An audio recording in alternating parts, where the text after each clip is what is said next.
Kjo është shtëpia e diktatorit komunist Enver Hoxha ndërtuar në vitin 1974. Shtëpia ka mbijetuar deri vitin e kaluar njësoj siç ishte, këtë vit është kthyer në shtëpi artistësh, por ne kemi treguar disa herë në emisionin Opinion se si është shtëpia nga brenda, po kësaj here do mundohemi të hyjmë në tunelet nëntoksore të shtëpisë Enver Hoxhës, në të cilat nuk ka hyrë askush që prej vitit 1991, asnjë hartë e shtetit shqiptar. Në të gjitha institucionet që kam hyrë dhe që kam kërkuar nuk tregon dot se çfarë tunelesh ka poshtë.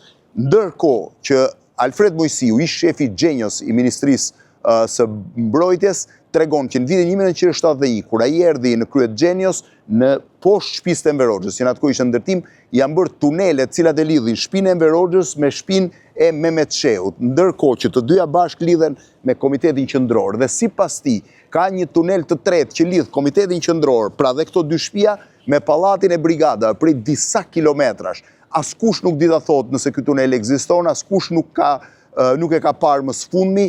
Personi i fundit që ka hyrë brenda tuneleve të shtëpisë Enver Hoxhës është në vitin 1991. Është shumë interesante, unë do hyj bashkë me përfaqësues shoqatës speleologëve, natyrisht që ky është pjesa e parë e tunelit, e cila hapet vetëm nga brenda, është njëra nga hyrjet, ka 4 hyrje, të cilat kulmojnë në një pikë.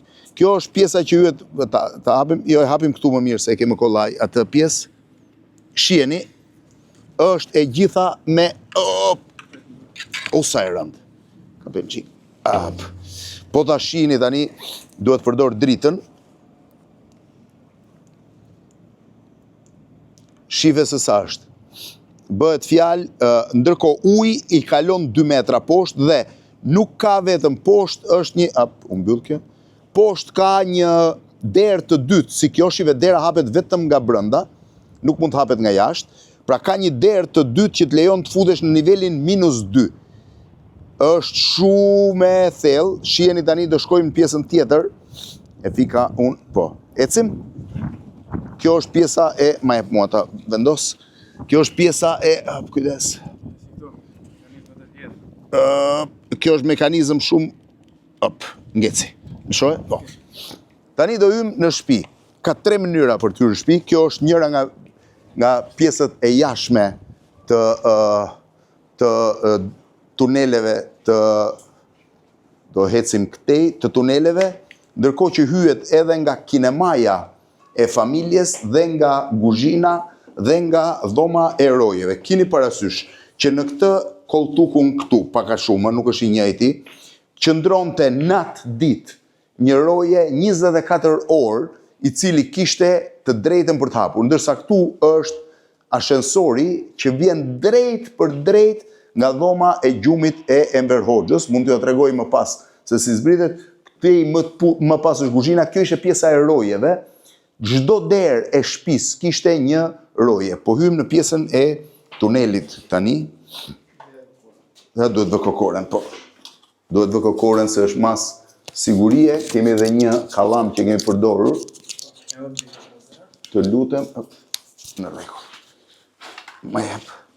Tani duhet mundohem të tregoj ku jemi. Kjo është shive sistemin e dritave. I gjithë sistemi është kinez, edhe duhet kënë qenë produktet më të mirat mundshme kineze.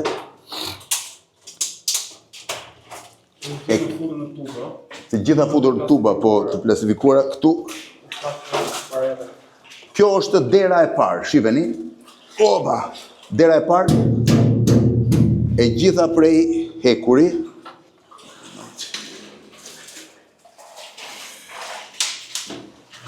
Këtu është paradhoma e parë.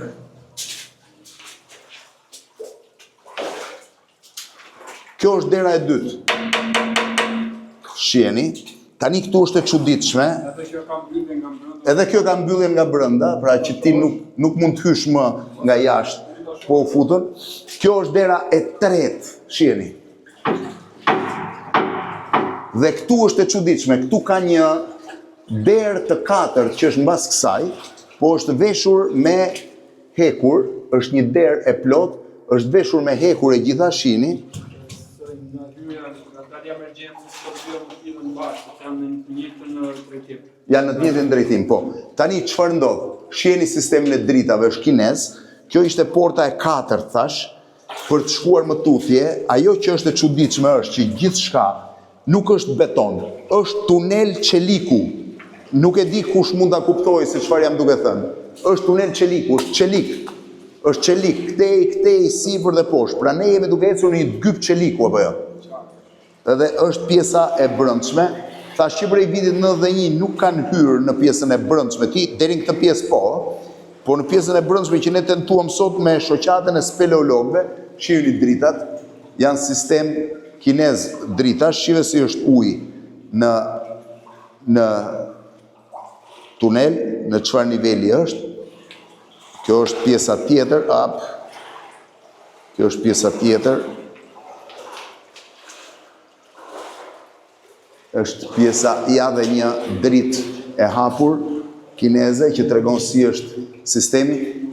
Enver Hoxha ka jetuar mbi një rrjet, mbi një labirint tunelesh prej çeliku. Shiheni si janë salduara. Shiheni. Janë pllaka trasha çeliku të padepërtueshëm nga sulmi atomik, të padepërtueshëm nga asnjë lloj bombe të asaj kohe, ose sot bombat amerikane besoj. Megjithëse s'di ta them, tani këtu hym në pjesën më të cikletshme, do mbësh pak dritë që ta kuptoj. Ajo që shihni atje në tutje është shkalla për të zbritur në katin -2, por deri në tavan është me ujë, domethënë shiheni këtu. Do ju tregoj tani me e kap dot, e kapë deri ku mund të shkoj, deri këtu. Tashti. Deri këtu jam në thellësi. Shiheni shkallën se si zbresin. Pra këtu është një shkallë, këtu është një shkallë tjetër, këtu është një shkallë tjetër, dhe poshtë fare në fund është dera, e cila është dera e 5, e gjitha e blinduar, që të çon në katin -1.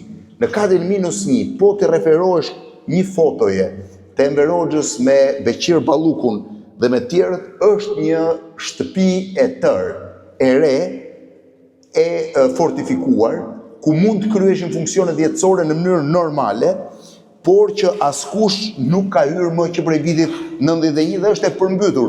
Lartësia e ujit duhet jetë sa metra?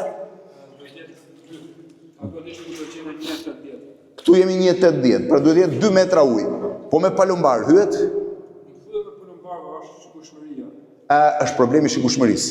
Shihni si është, shihni se çfarë situate ka me ujin.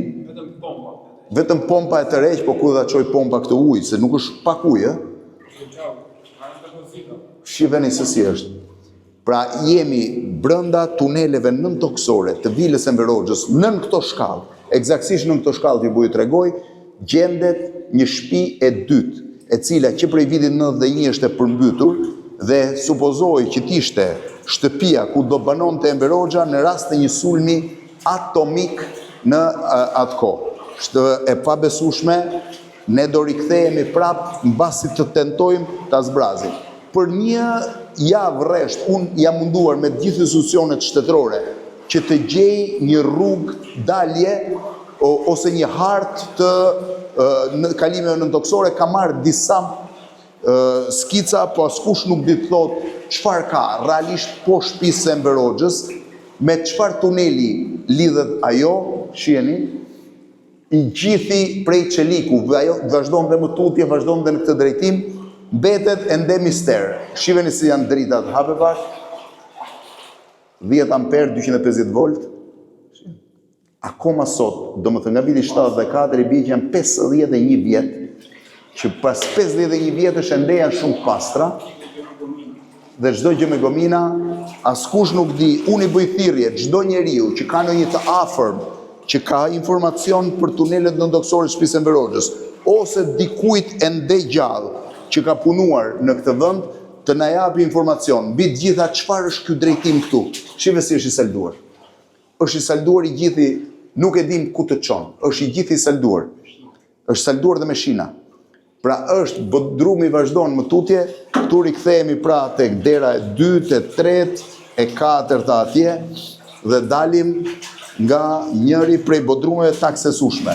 Është i vetmi bodrum i aksesueshëm i shtëpisë së Enver Hoxhës, po t'ju tregoj tani, unë do hipi në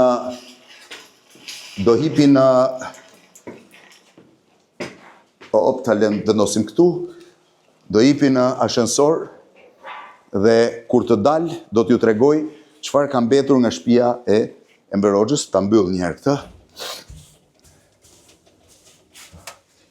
Vazhdojmë për t'ju treguar.